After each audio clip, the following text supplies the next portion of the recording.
John. Chapter 5. After these things there was a feast of the Jews, and Jesus went up to Jerusalem. Now in Jerusalem by the sheep gate there is a pool, which is called in Hebrew Bethesda, having 5 porches. In these lay a great multitude of those who were sick, blind, lame, or paralyzed, waiting for the moving of the water. For an angel went down at certain times into the pool and stirred up the water. Whoever stepped in first after the stirring of the water was healed of whatever disease he had. A certain man was there who had been sick for 38 years. When Jesus saw him lying there, and knew that he had been sick for a long time, he asked him, "Do you want to be made well?" The sick man answered him, "Sir, I have no one to put me into the pool when the water is stirred up, but while I'm coming, another steps down before me." Jesus said to him, "Arise, take up your mat, and walk." Immediately the man was made well, and took up his mat, and walked.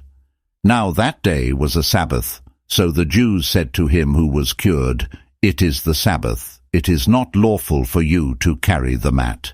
He answered them, "He who made me well said to me, 'Take up your mat and walk.'" Then they asked him, "Who is the man who said to you, 'Take up your mat and walk'?" But he who was healed didn't know who it was, for Jesus had withdrawn, a crowd being in the place. Afterward Jesus found him in the temple, and said to him, "Behold, you are made well.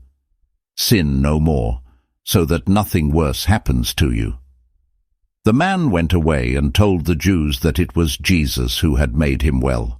For this cause the Jews persecuted Jesus and sought to kill him, because he did these things on the Sabbath.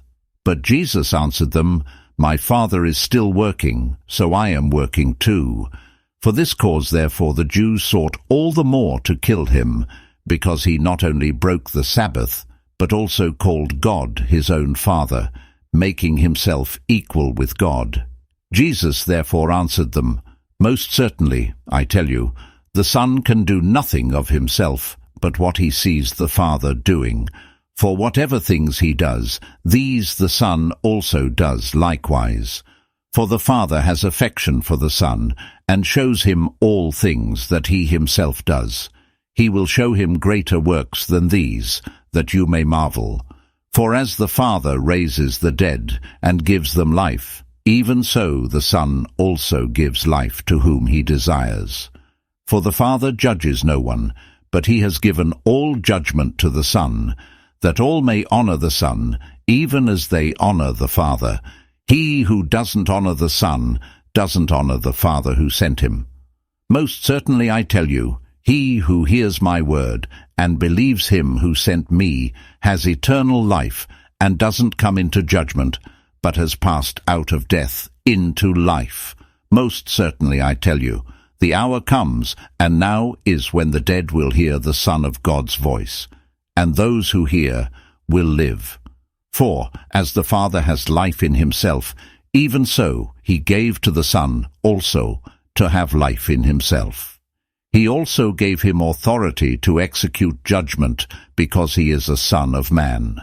Don't marvel at this, for the hour comes in, which all who are in the tombs will hear his voice and will come out. Those who have done good, to the resurrection of life, and those who have done evil, to the resurrection of judgment. I can of myself do nothing.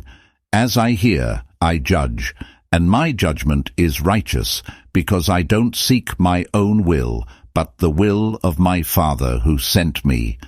If I testify about myself, my witness is not valid.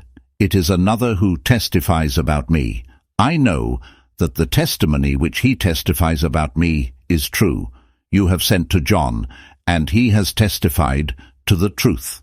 But the testimony which I receive is not from man. However, I say these things that you may be saved. He was the burning and shining lamp, and you were willing to rejoice for a while in his light. But the testimony which I have is greater than that of John.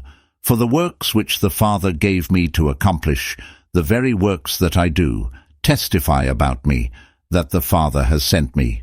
The Father himself, who sent me, has testified about me. You have neither heard his voice at any time, nor seen his form. You don't have his word living in you, because you don't believe him whom he sent. You search the Scriptures, because you think that in them you have eternal life, and these are they which testify about me. Yet you will not come to me, that you may have life. I don't receive glory from men, but I know you, that you don't have God's love in yourselves. I have come in my Father's name, and you don't receive me. If another comes in his own name, you will receive him. How can you believe who receive glory from one another, and you don't seek the glory that comes from the only God? Don't think that I will accuse you to the Father. There is one who accuses you, even Moses, on whom you have set your hope. For if you believed Moses, you would believe me, for he wrote about me. But if you don't believe his writings, how will you believe my words?